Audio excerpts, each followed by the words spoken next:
Ladies and gentlemen, welcome to another episode of the Inevitable Podcast. I'm your host, Pedro Sorrentino, founder of Atman.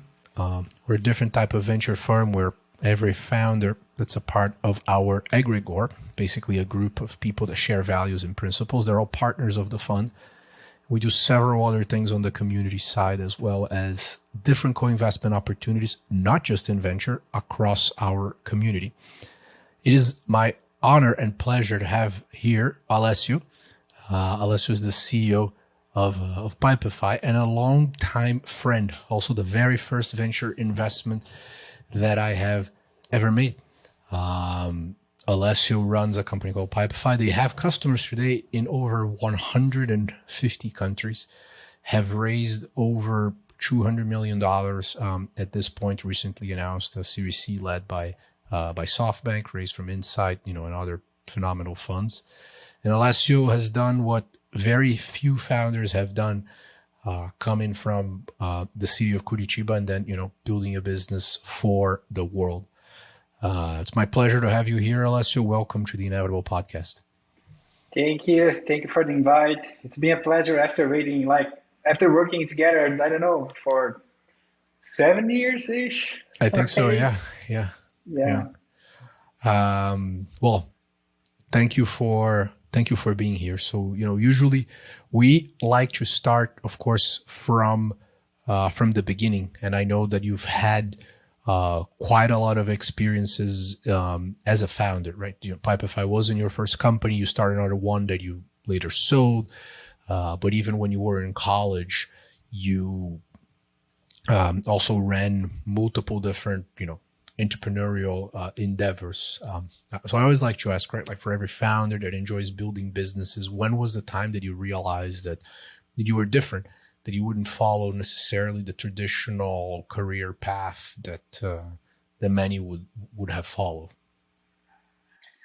I would do that. I was since as a kid, I always had fun most of the time, more kind of organizing and starting things and really kind of bringing them into reality, from renting skateboards and similar things while I kind of was still kind of just a child, from organizing parties at high school.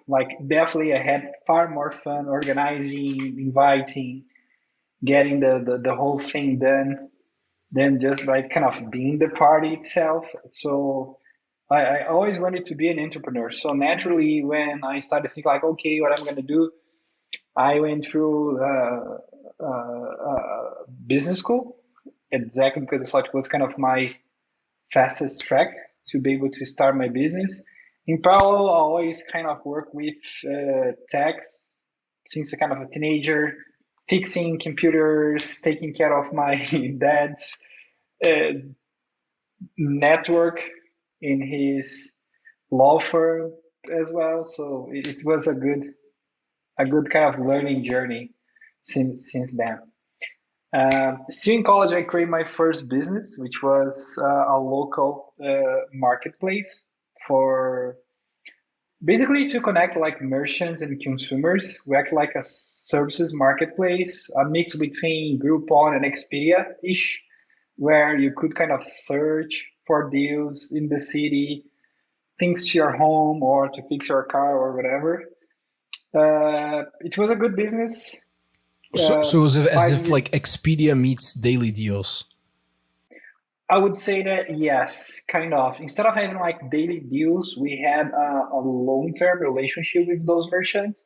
And instead of kind of offering 70% discounts, which were really quite toxic for those merchants, we offer much lower discounts, around 20, 30%. But if your value proposition is exactly acting as a local guide, actually the customer, they already have a pain, they're ready to solve that pain. So basically they just need an incentive to do the transaction online instead of going directly to the merchant in the point of sale. So we worked exactly like an Expedia. Instead of just reaching out directly to the hotel, you can get a better deal on the website, usually 10, 15%, 20% cheaper. we run exactly the same business model, basically, from oil services to your car to things at your home, beauty, uh, yeah, a lot of stuff, basically. Why do you think that we haven't seen a global company being able to scale something like that? Because it seems like the way that you were doing it with the name of the company was Acesso Zero, right? The name that basically the way that you guys were doing it at that time provided ultimately better alignment for the merchants as well as better retention for whoever was buying and looking for the offer. Different than Groupon or Live in Social, right? Like these companies were just destructive for folks involved. So, you know, have you ever thought about a point that you say, look, we can actually grow and scale globally? Like, how were things for you at that time when you were a founder? And, you know, giving that context that, you know, you were in Curitiba, you know, explain more about that part of Brazil and how did you see the world at that time versus now?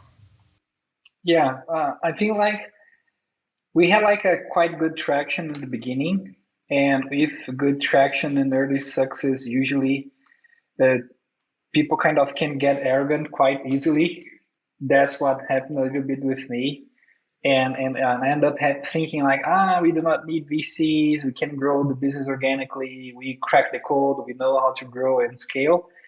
And basically, I lost time, man. Like at the same time, like just like a few months after, we saw Groupon coming, Peixe Urbano, Kekanto, that even Bruno ended up being an investor in Pipefy later. He raised like money with Axel at the time. So I remember chatting with Anderson Tees, one of our investors at Pipefy now as well. And but with my previous business, he said like, "Hey man, you really are doing something really cool. You crack the code, but you know this market is it's a red ocean. Like there are too many players with so much capital. This would be like a really inefficient war, and even the company that survive in the end will be in a really delicate position in this space." And as a marketplace, we think that even with a great solution, you lost the time and you should have like scale up, I don't know, 1 2 years earlier. So we strongly recommend instead of raising capital, just raise the business while you are sexy, you kind of are good, your economic KPIs are really good, and so on.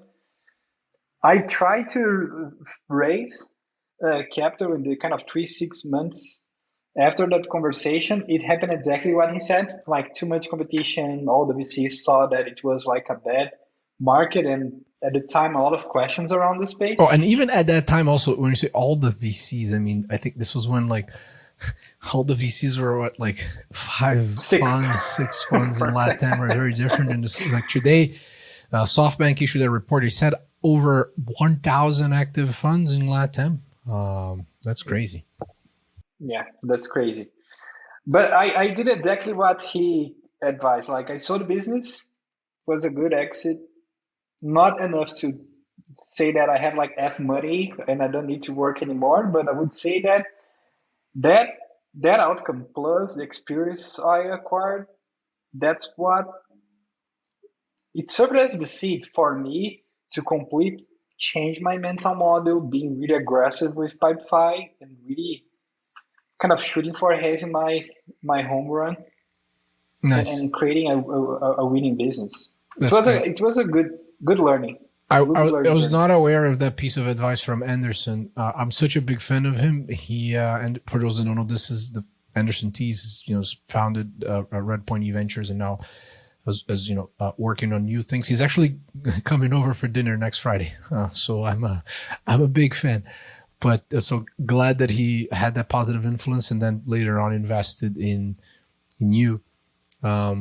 So And the and oh, go ahead, go ahead. no, and the cool like is how important is creating strong dark relationships with professionals. I remember when he kind of gave me, he passed our deal. He said like, "Hey man, you are awesome. The team is awesome, but you are in a shitty business. When you figure out something new, please call me and I'll be the first one to invest." I was like, okay, bullshit, this guy just doesn't give a fuck. That's what it is. But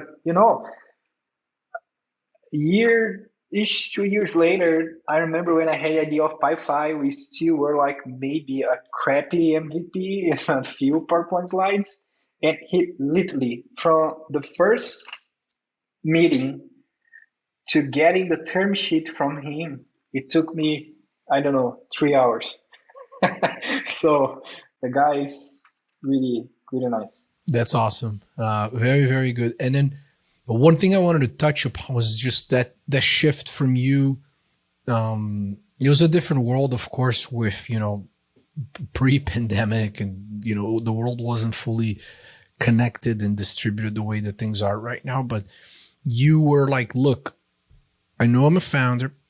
I'm going to start another business, but this time I want to aim as high as possible. And you've had this trip to Israel that really changed your mindset. So I'd love to just like tell us more about how was that trip and how did that influence, the decision making to start global from day one? Yeah, like after the acquisition, I had to stay inside like the Pontadores group for a year each. And right after my retention period like got finished, I got invited to work with Nestec at the time. It was an Israeli accelerator with operations in Haifa, really close to Tel Aviv. They had a few products that they wanted to launch in Brazil, and also they asked for a little bit of help on the product side of like a few portfolio companies. So I worked with them for 6 months each, had a chance to visit Israel, meet a lot of entrepreneurs there. And I was in a dinner with Ayal, one of the partners, and I asked him like, hey, how Israel is so successful in the defense space and tech in general? Like you're a small country, you do not have a good relationship with all your neighbors, you do not have any kind of natural resource source. How are you so successful? And basically he said, one of the reasons that's exactly because what you just described, like things here need to work. And as a nation, we only survive if we get shit done to start. Second, Israel is quite small. We are like a 9 million population. I don't remember, 9, 8 million. He mentioned the dinner. And 1/3 of the population works for the government or the army. The other 1/3 for a vendor, supplier of the government or the army. And basically, there's no local market. So every Israeli entrepreneur, they need to figure out how to be successful and competitive and sell in the US market or internationally across several different regions. And because of that, we learned since the beginning how to create great products that are really competitive. And since the beginning, we learned how to compete internationally really well. And then it basically what happens, we learn how to grow and scale much faster than other nations. And now look at you Brazilians, you are lazy. He knew a lot about the Brazilian market. He said, like, you have a 220 million population that just doesn't speak English. So we have the language barrier. And then we have your bureaucracy. And your market is big enough, unfortunately, in a such a way that it can sustain a lifestyle business. So because all your aspirations are quite small, you just make some money and you think that's enough. And that's the end of the game. And when you wake up to see that the world is much bigger and the opportunity is much bigger, it's too late. And that's why most of not just Brazilian startups, but startups in big markets, in emerging markets, they do a lot of copycats. They do not truly innovate. They just do geographical arbitrage, seeing what's happening in the Bay Area or in Israel, and they copycat and trying to kind of launch something locally, praying they're going to be acquired after a few years. Or even IPO, because the markets are big, but you do not think truly about where the big markets are, like how to be successful in US, how to be successful in other regions. And that point of view, I felt really bad by he giving such a bad example about most of Brazilian business. But I got so pissed. I said like, hey man, this gringo, I'm gonna making him see that's possible, that we can create something really big, that's competitive. And I kept that in my mind when we returned to Brazil, like, if I start something again, man, I'm gonna be the gorilla in the room. And I'm gonna be the best player, the most competitive company, that we have like a world-class team and product as well. And since the beginning of Pipefy, that's what I have in my mind. And I still say today, not just for you that we're not from my investor, but everyone, like, hey, I don't know how big Pipefy will be, but I'm gonna go all in. Maybe I'm gonna kind of break the business in the meanwhile, but that's what I'm pursuing. There's no plan B, C, or D. Wonderful. That's what Well, I'm gonna that's the do. correct Yeah. alignment, and usually the way that when you're forced to build, and that these are typically the founders that win. And it's funny because I believe that what he said to you was true at that time, but the pandemic changed that. And also we have Nubank now. It's, a 37, $40 billion company worth more than many US startups. If you compare the market value and how it actually has held in, the correction that we just had, for instance, in comparison to, say, Robinhood, and they're almost 4 times the size of a company like Robinhood started in LATAM. And I think that it actually really sheds a light into the thesis of what I believe represents successful LATAM investing, which is either businesses that have the profile that you have, the Pipefy has, which is global from day one, world-class, fully distributed. It doesn't really matter where I'm starting, but I'm going to go all in and take over the world. Or you're solving problems locally, but for addressable markets that are massive, in which you will find enough of an investor base globally. The issue I typically have, it's with everything that is in between. And for the most part, when it's localized, SaaS makes it a little complicated. And there's a great example of this into a company that provided a phenomenal exit outcome for its investors. For instance, was Resultados Digitais RD. Like this is a great. There's basically the equivalent for those listening of HubSpot in Latin America. We're Yeah, both and they are rock stars. incredible Man, founders. they are so good. Incredible founders. We've both known them for many years. I was the one that started the relationship that they've had with us at SendGrid. They became one of the top 10 customers of the company, alongside Uber, Spotify, Pinterest, Pandora, and so forth. Super special people. But they ended up selling the company for a local IT ERP business that I forgot top of my head what was the exit here. But I guess we can look. Let me just Google. It was like 1.6 billion reais, right? So that means that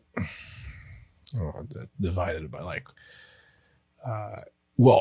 so it's like about $300 million, right? Like if you're dividing it by 550 or something like that. So that is far less than the last valuation that you've had. I'm not comparing that, one is bad or the other. And this is not about not giving them credit to the incredible, again, people and story that they have had. But when you're making 100% of your revenue from a currency that has macro fluctuation, in which the potential for going public independently in the US is limited because you're going to be compared to all sorts of other solutions around the table, they did the right thing. They made a lot of money. The investors made a lot of money. It was a great investment for everyone. So there are still ways to do it. The hard thing is that it's difficult to underwrite. I passed on the opportunity to invest in another company called TerraVoz. That was I think it was one of the first exits that Canary had. And I remember why I passed. I was like, the only way this works is if Twilio buys the company, because it's an equivalent of Twilio locally. And then Twilio went on and bought the company. But it's, your batchmate, for instance, Olivia, that is a great founder from Aircall. I'm going to invest in the Brazilian Aircall. They exist.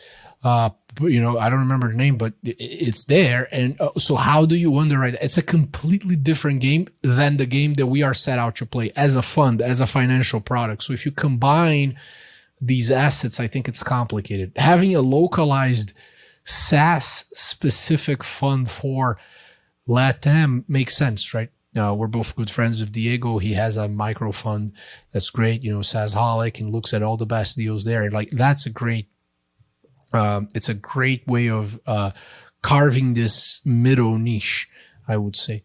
But let's go back to Pipefy. So you've made this decision that, you're just going to prove this guy wrong. How did you get to the idea of taking care of processes in the first place? Or, even before that, like just define Pipefy for us. Basically, Pipefy, we help like managers, we call them doers, people that's responsible for kind of getting shit done in their business and lead teams. And we help them to streamline their execution and automate their execution with the help from our technology. Of course, like this space is quite old and big, but most of the technology is still available in the market. They are really intensive in tech labor. And the key thing and the game changer of Pipefy is that we empower non-technical users to go through that journey and benefit from a better execution and benefit from the automation capabilities to just or scale up or reduce costs or improve their lead time, the quality of whatever they are trying to do. Usually the teams that use our solution are teams that have a lot of requests and case service management types of use cases like HR requests, customer onboarding, offboarding, employee onboarding, offboarding, internal help desk, ticketing. So in general, that's our sweet spot. And we help those customers really scale their operations with efficiency. And the main idea came from actually, I started my career in consulting, working in turnarounds. I was part of the process excellence practice, which was like a small group of consultants, Lean Six Sigma green belts and black belts. I'm a black belt. And at the time, we helped 14 portfolio companies just improve their execution, like I mentioned. And at that time, I used to be a power customer of solutions similar to Pipefy, but all of them, they were really kind of intensive in labor work and IT skilled resources if you wanted to deploy all those technologies. So I just wondered, and I saw a few new platforms coming to the market at the time, Zendesk, or even like Shopify for e-commerce. And basically, they consumerized that journey. They empowered non-technical people to be able to launch online store, or they empowered people to kind of better execute whatever they were willing to do at work.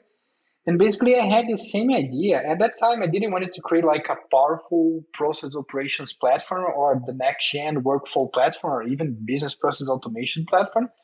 At that time, in a really selfish way, I started wondering like, hey, what if someone kind of created a solution that it's easy to use, it's intuitive, but it's also based on the best practice.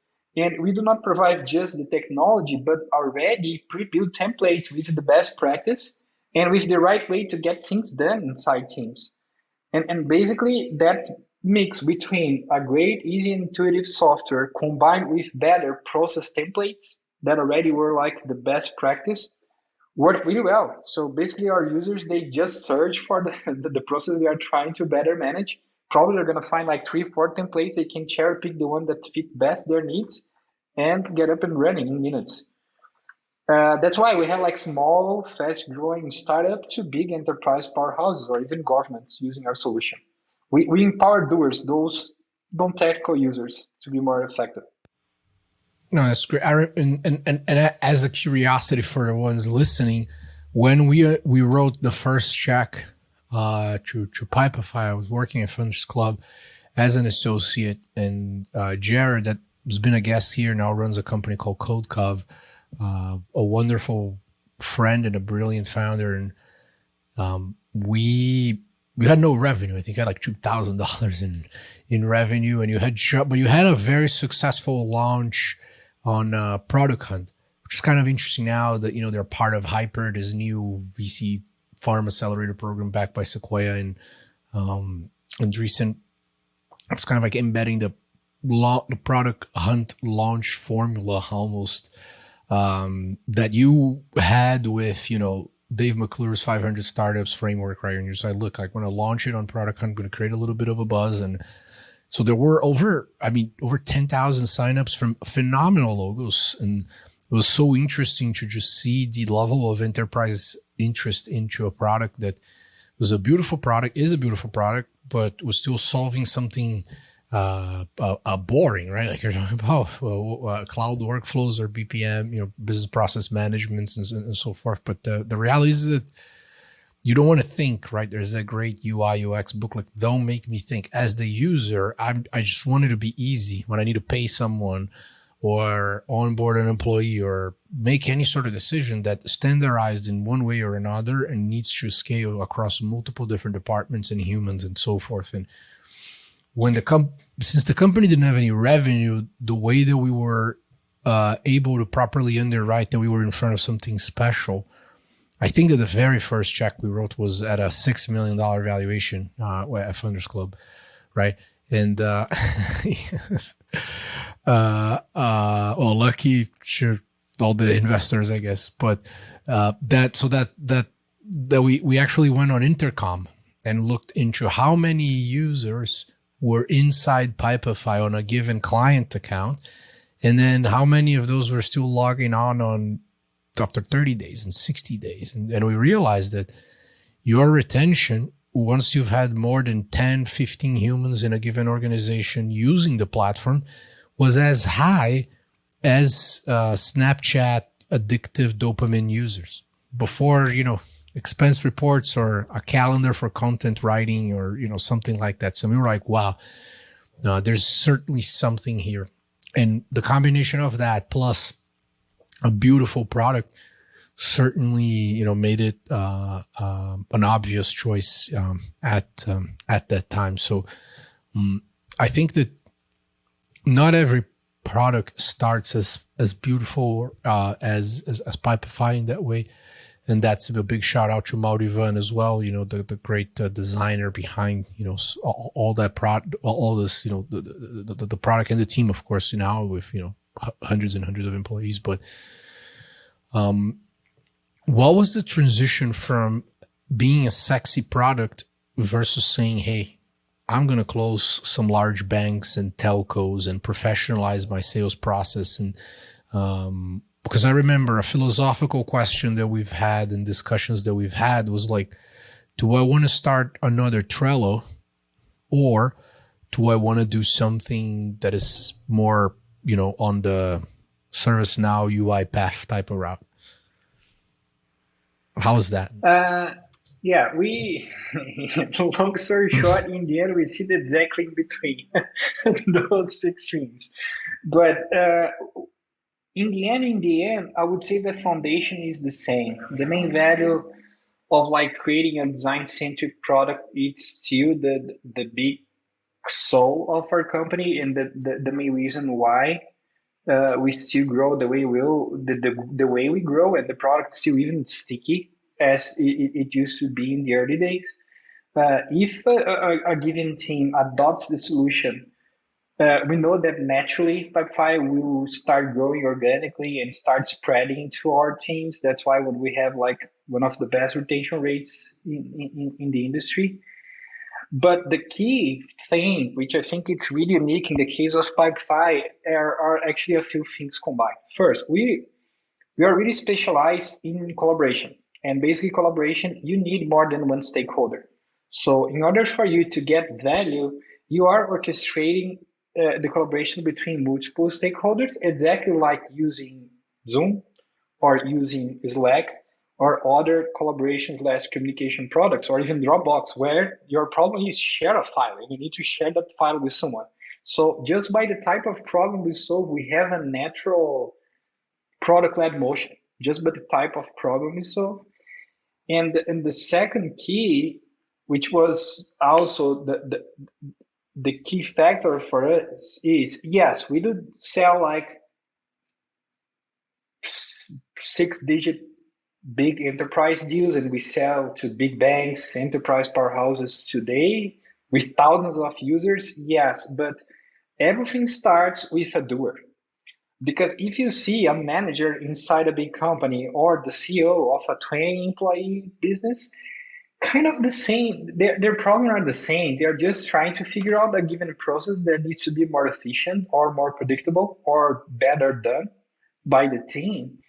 And they try to solve that pain as fast as they can. They are more looking for a painkiller for that specific problem use case instead of actually going, raise their hand to the IT department, ask for the help from IT procurement, start like a 12 months purchase process to compare multiple different vendors. So the way we land most of our companies, even those big logos, it's exactly how we land in small businesses where you have a user, you want to be successful as fast as you can. So instead of having a sales centric approach and an enterprise sales traditional playbook, which is fully sales led, we do exactly the opposite. We have a strong customer success approach. We try to make sure that given stakeholder, it will be our champion by having the ROI as fast as possible and collecting the first win after implementing Pipefy, because we know if they get successful in the first adoption and the first problem they try to solve with our solution, they are going to scale up and they are going to start adopting far more use cases. And because of the success of that stakeholder, probably other stakeholders in the same organization, they're going to hear about what we are doing and they will also adopt. Of course, usually when we cross a given threshold of users, or depend on the criticity of the problem inside the organization, yes, they will be willing to integrate with their current tech stack, or they're going to be handling something that deals with sensitive data information about customers. That's when usually we get exposed to IT. But we do not try to do an outbound cold outreach with a gazillion email cadences, sending AirPods as a gift to people. Usually it starts with a really deep, close relationships with the doers inside the organization. So usually when we are exposed to the IT org, we already have strong voices supporting our adoption in the organization. And that helps a lot. Yeah, you go from shadow IT to inevitable IT, I guess. Yeah, and once we are exposed to the IT org, actually we became their best friend as well. Because usually IT teams today, they are having a labor shortage, especially if they run a traditional business. It's really hard to imagine. If you're a tech startup, it's already really hard to retain your developers. Imagine if you're a bank, man. It's much worse.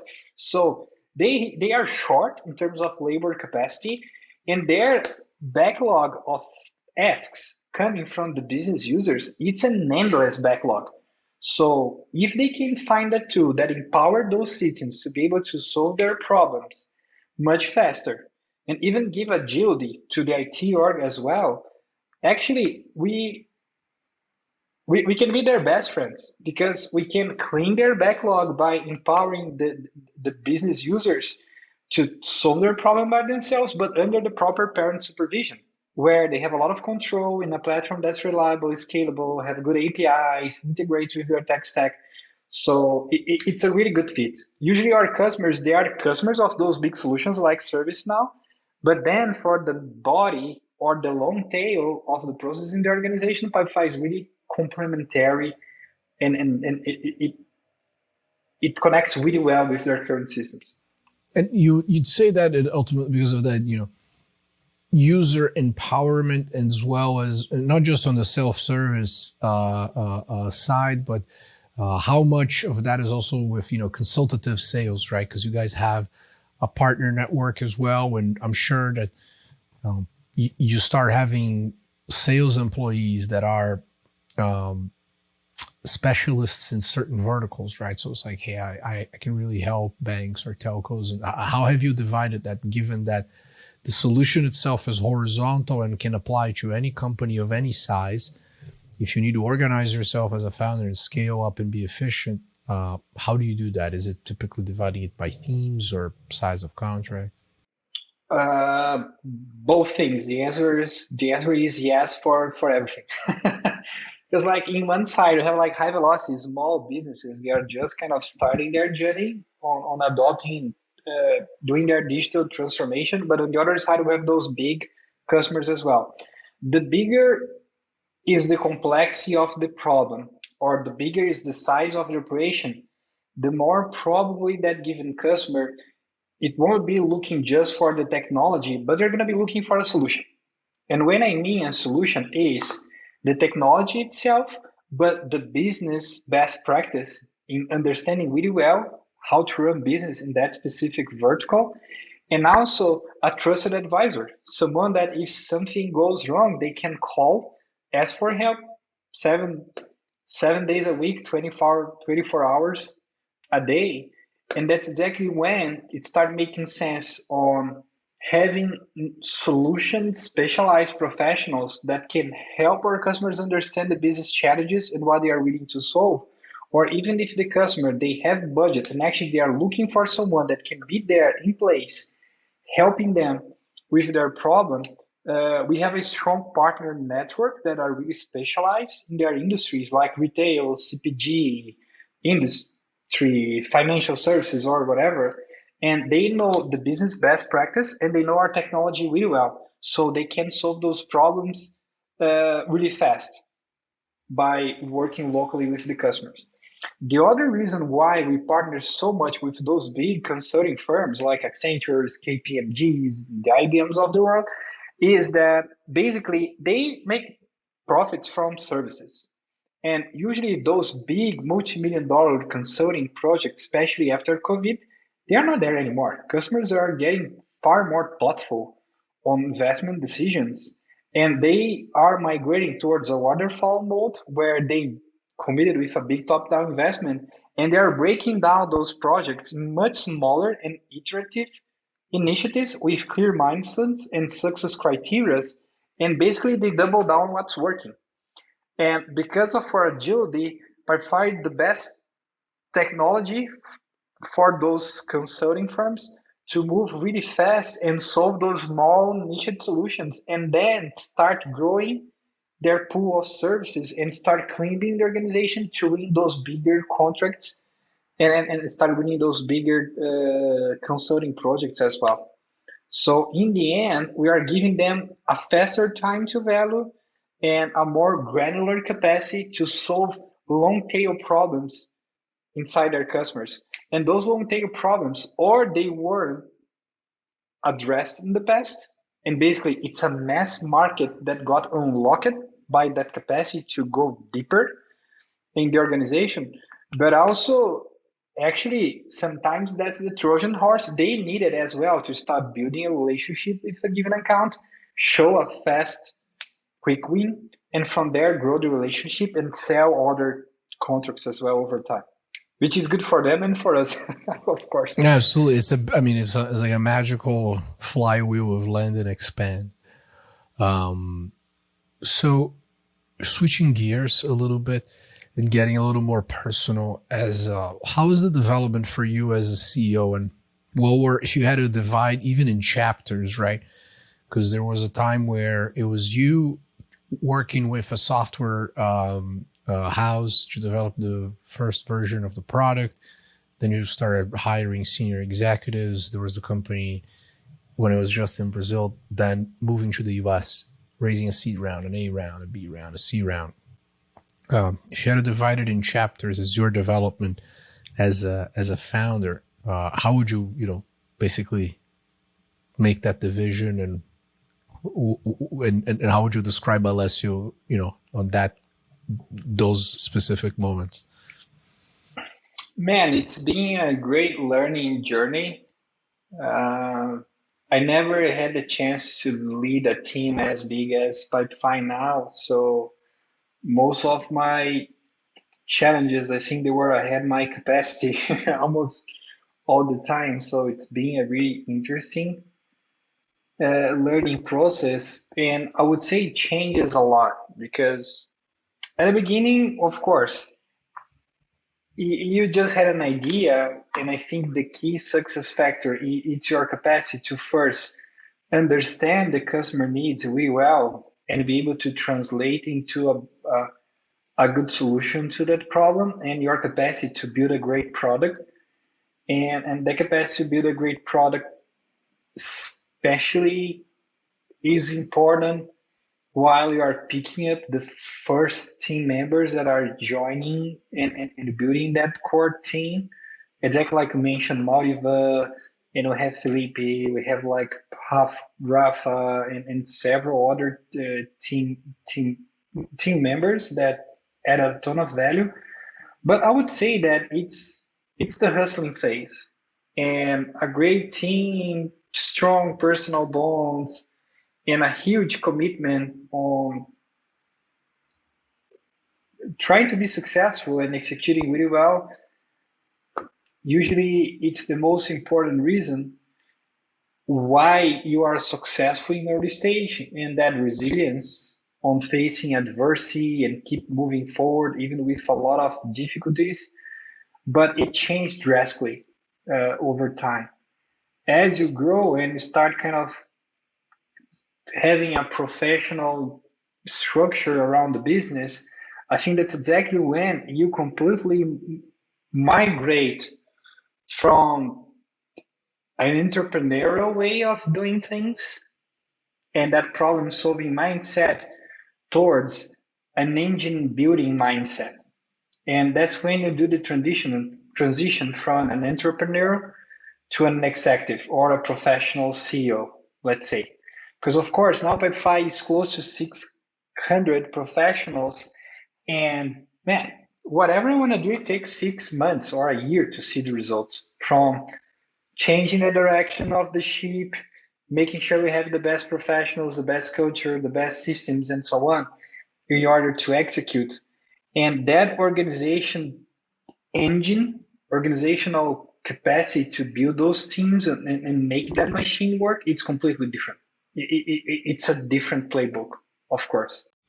I think that there, this whole idea that, and I subscribe to this premise as well, that founder-led businesses will always output better results. Although, I'm the child of a company that was actually run by professional CEOs. So SendGrid had 2 professional CEOs during my tenure there, and founders were brilliant, but at least they were self-aware, but because they had no desire to become professional CEOs. They were far more interested in building and enjoying the chaos when it's still part science, part art. And then you talk about this transition into building the machine. Suddenly you have a board with multiple different funds that all have different interests, and you got to make sure that there's the work that you do outside of the board individually, so the meetings are well run and things are aligned, and you got to let go as well, right? Like, you're not going to be at every meeting making every decision. So trust that people are doing the right things. And I also think that you're being watched all the time, right? Everything you do, how you say it, when people see how hard you work and so forth. And just leading by example is important. At least for me, one of the best books about the professionalization of leadership is from that Bill Walsh, that 49ers coach that I don't like American football at all. But I love the books about it. I love books about, Michael Jordan or Kobe Bryant. I don't really care about basketball. I just care about obsessed people and about whatever you want to do. And this guy, he when he actually grabbed the 49ers as a franchise, the franchise was in shambles and they were very incompetent. And the name of the book is The Score Takes Care of Itself. And the way that he talks about it is the first thing he did was just teach people how to pick up the phone. and then how to fold the towels and so forth, because it's basically kind of like, hey, you want to do the big things right in life, you got to do the small things right first. And I think that that's probably the most important thing when you start seeing founders that are capable of having enough self-awareness, invest in their professionalism, and evolve alongside their businesses.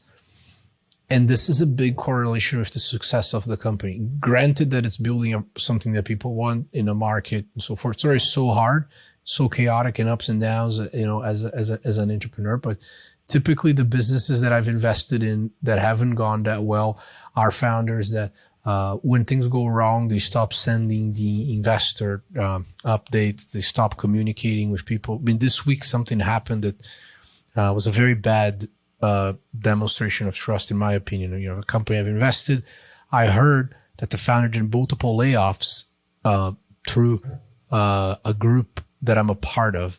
And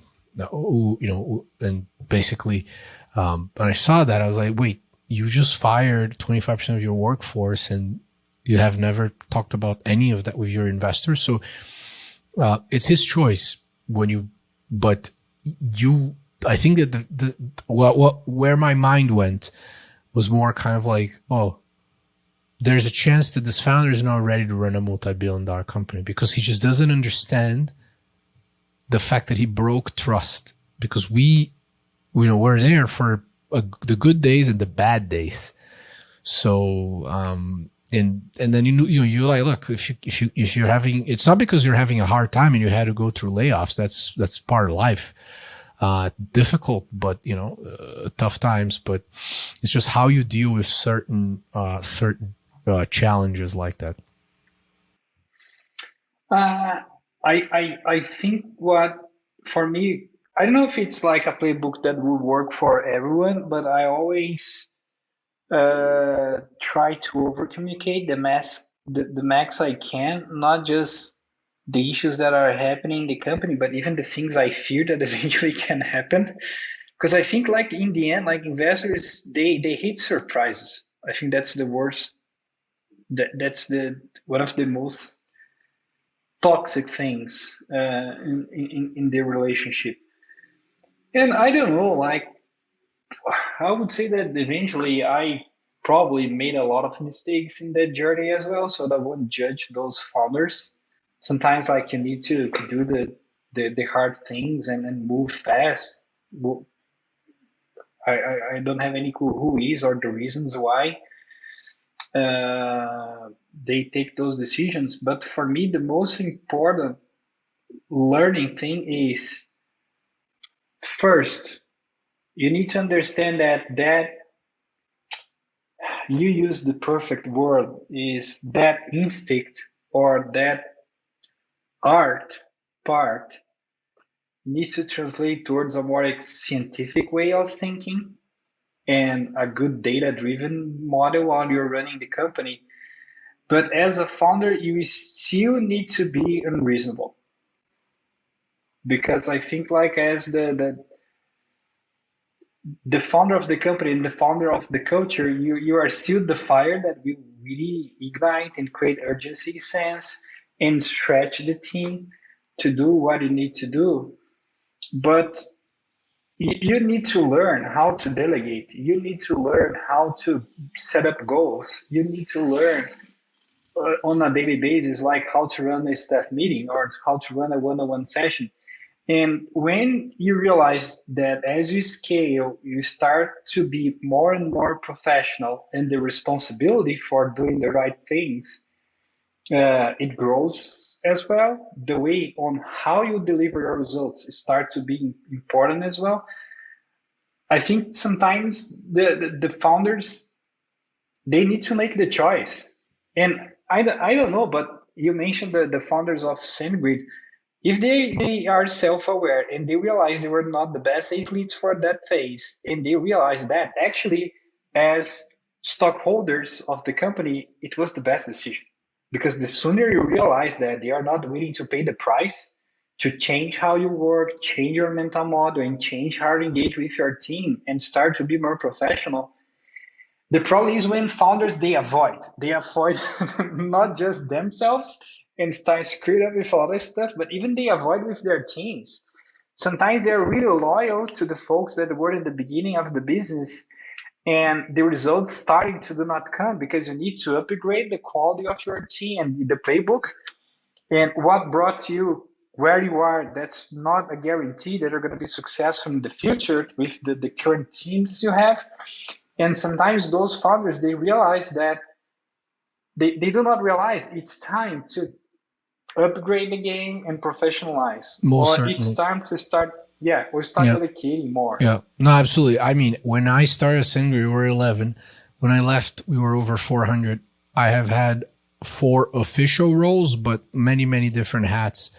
After the Series C already, I left after the D. I was already super tired because, you have politics and you had to go through certain processes and things that were put in place because other people made mistakes or chaotic things happen. And I couldn't just walk to the CFO's office and open the door and ask a question, or I couldn't just say, "Oh, I'll fix it." And I would run a project and do it over the weekend and deliver.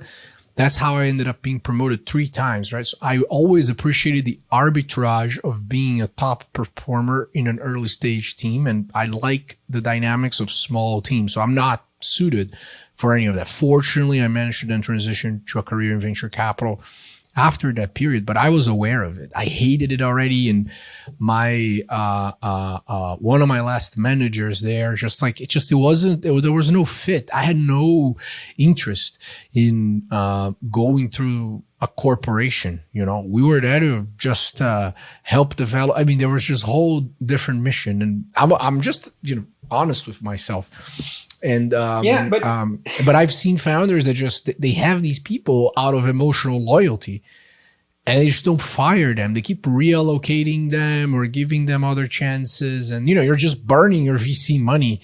And it's no problem whatsoever. I know people that today are retired at 32, 35 because they're always a top employee number 10 or 15 of a bunch of companies that went public. They just keep shuffling and shuffling and shuffling. They just make correct decisions, vest for 3, 4 years, 2 years, and move on to the next thing. And, people just, it would be far more productive, I think, if folks could compartmentize that, right? Whereas you have other folks that are just hey, you want to hire a CFO that has taken a company public, I'm not saying that you're looking for a CFO or anything. I'm just giving you it's an example, right? So, that's the point. It's not right or wrong. And I'll give you a typical example. Even sometimes I see in a few companies that are invested as an investor, and I see the same story happening again and again and again. Perfect example: 2 co-founders, one focus on the business side, the other one focus on the technical side. That co-founder technical, it's the smartest guy, geek, hacker, figure out the tech part of creating something great. That actually it was one of the reasons why the company is growing really well. And being a CTO and co-founder of a company with 20 developers, 10 developers ish, it's one thing. That CTO probably is the best developer. He's constantly dealing with technical cutting edge challenges, thinking about kind of the next milestone about their technology and how to solve those problems and move forward really fast and get things there. And that's what it is. If you look to a CTO of a company with 100 plus developers, it's a completely different thing. I can guarantee 40% of your time it will be recruiting. To start, you're going to be recruiting. And then the other 40, probably you're going to be communicating, and probably communicating the same thing. What are the priorities? What are the key results? Why the teams need to address that given KPI? Discussing and reviewing roadmaps, helping them with prioritization, helping them to figure out the skills they need in the team, balancing resources, planning for 2 quarters ahead about how much you need to grow, thinking about budgets. So it's a different job description. It's still CTO, but it's a different thing. It's a complete different beast, if you see, and it's the same role. A few founders, they enjoy that transition, but sometimes They are not willing to do that. And the key thing is, I'm totally fine on retaining those folks and even setting up them for success because, of course, they have some superpowers on whatever what, but they are really good on something. And the key thing is you can change their job description to do something more specific that they're going to be successful because it's better tied to their skill set and their superpowers. And their slice of the pie, it will be much bigger because even with a niche responsibility and a niche job description, because the company is scaling up, they're managing a much bigger team probably. And you have the chance to learn with a professional that already did that before multiple times. And eventually they're going to acquire the experience to be a true CTO of a much bigger organization over time.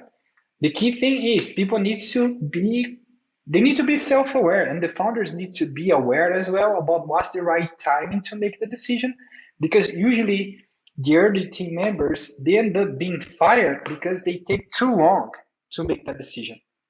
And then you are with a given result, you are not achieving, and then you start to feel bad, and then you start to hide yourself, and then you start to get demoralized because you're not achieving the results, and everyone is seeing you're not achieving the results. And then the relationships between the teams start to kind of break apart exactly because the results are not coming. So the early you have those hard conversations and set up expectations and see that yes, there's a place for you, but man, let be set up for success. Let's use your strengths on something that you enjoy doing because this job description will change a lot in the next few years.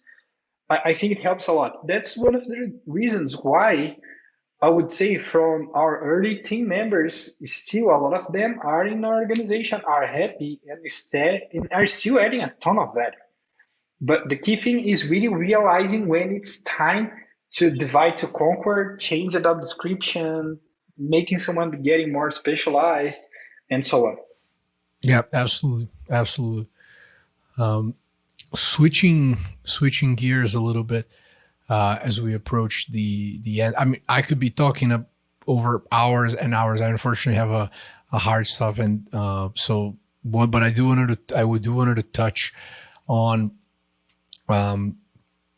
what we did. I think it's just like a fun story to share on the record to celebrate the Series C and a little bit about the development of, spirituality across the board as we started growing older, which was, I think, something that we shared. So you want to tell the story about how you came from San Francisco to Miami, we were celebrating, you had just raised a Series C, with awesome investors and so forth. And, originally the idea, we were talking about spirituality and meditation and God and then continues. So we started we were saying, hey, let's go to this yoga retreat, right? That's funny. Actually, I need to start with even a funny story that is, remember a few days before while I was still working in the role, we were having dinner. And then we discussed about happiness and where we really feel really well or when we are at the top of our game, about when we are truly happy. And I remember we ended up having that serendipity moment that we say God is flow, man.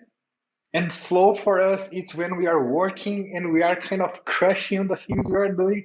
That's when we are feeling God and when we're feeling our best version. Yes. And for those that are basically, both Alessio and I come from modest means in Brazil. And, fortunately today, I think with everything we've built, we built enough wealth. We know we're not going to starve and continue to want to build and help other people and, provide value to the world. But we were just having that conversation about, and now what, right? Once you kind of know that things are figured out in one way or another, what truly brings meaning to your life. And it's not upgrading your car, house, lifestyle. These things are all expedients. I love that quote from Viktor Frankl that, a man without purpose distracts himself with pleasure. And then we said, look, we're in the zone and we're shipping high quality work and we know that we're there, that flow, that deep work flow, that's God. We're yeah. So that was a good, that was a good one. Yeah. And connecting the dots of with the yoga retreat thing, I think that's one of the reasons why we always had a good relationship because I think we are obsessed about the things we don't know. And I think we are obsessed about the things about what we could be doing better, not just in terms of health, our diet, or the relationships we build with the folks we live with, on how we are investing our time with who are the folks we're enjoying most of the time. So I think at least myself, I've been like that constant seek for how I can do things better. And if I feel so well when I'm at my best version on how I'm eating, how I'm exercising, emotionally, how I am, and how I'm working and leading the team at Pipefy, we, in my case, like I think we were pursuing about like, okay, how to unblock those things that can make us develop even faster or feel even better. And that's how I ended up being doing kind of those sometimes weird things about kind of going to Kriya yoga retreats or doing meditation, or in the day right after going to the Wim Hof ice bath. Well, yeah, to summarize, basically, we were all kind of like, all right, but since we're so, we want to be as productive as possible, and we understand that probably if God is flow, is there a way for us to just find God faster and relax a little bit? And then we're like, oh, I've been looking into this Kriya yoga thing, and it's like this spiritual version of yoga. And for those who don't know, I started meditating when I was 17. I've had a few years as a vegetarian in Colorado. Spirituality has always been a big part of my life, ever. And I love studying religion, and I read the Bible many times, but it's not just the Christianity aspect, ancient Kabbalah and other mysterious books. Now I'm reading this book of Enoch, which was the book that the disciples of Christ were reading when they were writing the Bible. So I'm like at that level of like research about these, everlasting concepts and so forth. But we went through this place, and I am a big fan of Yogananda as well. And a lot of the things that the Kriya Yoga masters have written and talked about make a lot of sense for you to live a nicer, more prosperous, harmonious life in one way. That being said, when we were at that center for the initiation of Kriya Yoga, it was horrible. It was this indoctrination of like, it was like you and I, we were looking at each other when they were like giving the little flowers and lighting the candles, and we don't want to be disrespectful because again, I read the books and it has had a profound positive influence in my life, but on my own, right? And that's the interesting thing. If technically, like God's available everywhere with 100% SLA, why do you have to necessarily, go through all those hoops, right? And, so just so you guys know, long story short, in the middle of the retreat, Alessio and I looked at each other and was like, hey, just want to get the fuck out. Like, is this also weird for you? No, yeah, because the main reason why I decided to go there is like I really wanted to better meditate and connect like faster and feel better. And I remember listening to the Josh Waitzkin, which is the guy that inspired that movie in The Seek of Bob Fisher. Basically, he was the kid that was the chess grandmaster that kind of became like, long story short, the guy cracked the code on learning, and he was a chess master, but also he kind of changed his sport and started practicing kung fu and became like world champion. And basically he applied the same methodology to coach the top one professionals of their field. So he coaches Olympic athletes, he coaches CEOs of hedge funds. And basically in the podcast, he mentioned like, what's the thing that all those high performance professionals they have in common? All of them, they meditate. And after listening to that, I got crazy about meditation. It's like, man, I already felt better, but that's one of the things that I can do is likely better. And then I start seeking for Kriya Yoga and other things as well. But then when we went there, man, and we started to literally, when my brainwash radar started like to sound. Remember that, welcome, it's a very special day. It's a very special day. and we had to sign something in which we would never share the secrets. That I mean, there was really it was very disappointing because I don't think that the people that wrote the books that channel these wonderful messages are necessary. I mean, I don't know. I'm just not that interested in ultra organized religion. So just to wrap that saga of a memorable weekend, we went from there to the Miami Ice Club, which is something that for those that follow me on social media are aware that now I jump on ice 3 times a week. Episode number 3 of the Inevitable Podcast is when I heard about Wim Hof. Actually, while we were recording, Paolo Orioni, the founder of Dakota, talked about it. And we went to that workshop and it was night and day. We were, from the Weird Al wishy-washy monks, that were just selling us smoke, to a guy like Donato, which, so now it's a wonderful friend that runs it. He's an engineer. He was like, I'm just going to explain to you that every time you do this, the breath work and you jump on ice, it works. And it works because your body's designed to make it work. And here's why. And we were there, exactly. We jumped on it. It was so simple. With good data and so on. And frankly, like exactly how we felt. 10 times more intensive, faster to connect. There's like some data points to prove about all the benefits that it makes. And yeah, far more effective in my opinion. I don't know, like we have that kind of war mode about how we think about life. And I think that's by far more aligned on how we like to live life than. Absolutely. I mean, the breathwork plus the ice baths have fundamentally changed how I see the world, and it keeps me a much courageous and calmer individual. And meditation continues to also help. You just don't have to go through all that stuff that they educate you.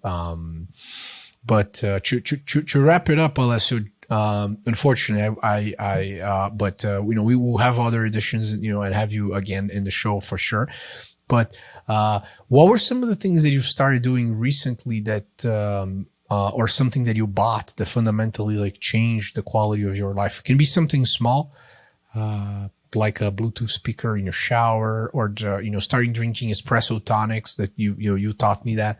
Just little things like that that you'd want to share with people. Oh man, I will share, I think, something that's really important, and sometimes most of the folks underestimate how beneficial it can be for you if you are looking for truly achieving high performance. That is seeking for therapy.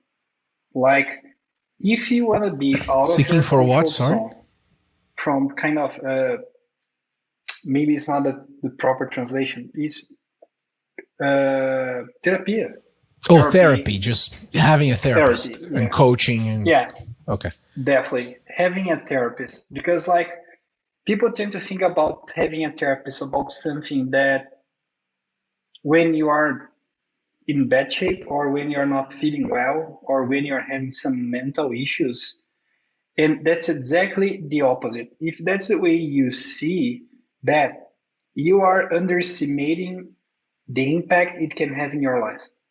Because it's not about you are not well or you are not performing. It's all about how to stretch your mental model, how to stretch your capacity to deal with pressure, how to stretch your capacity to understand yourself and how your operating system works when you are under pressure, or when someone triggers you about something you do not like, and really cracking the code and better controlling your mind and learning how to being able to carry a much heavier weight or carry a much bigger pressure while working, but still performing, still taking good decisions, and still maintaining your mind after kind of working under pressure.